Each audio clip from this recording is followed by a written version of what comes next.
a lot more fun. You know, I mean, it's a generalized answer, but yeah, I mean, something that was so satisfying about being able to be the Joker after being so identified with that icon of virtue that was Luke. You know, because we read the Star Wars and think, oh, Darth Vader's a much better part. You know, he has much less screen time and he has much, you know, major impact. So, but you always need someone, you know, that the audience can relate to, and in this one, it's not me. Jeff Fahey, I would like to ask you a question, because what you said earlier, the pin could drop when you were speaking, but you've done so many great roles and been in so many cool things that everyone in this room has seen and enjoyed. What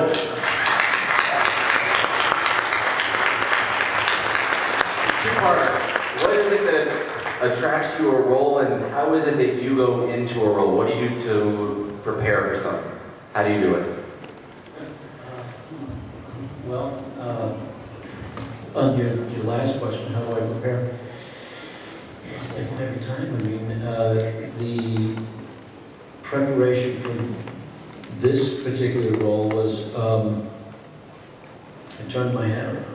It's true, you brought your own. I mean, honestly, a lot of times I don't know what I'm going to do until I do it. You know, I mean, especially as Mark said, a lot of times, especially when you're playing a villain,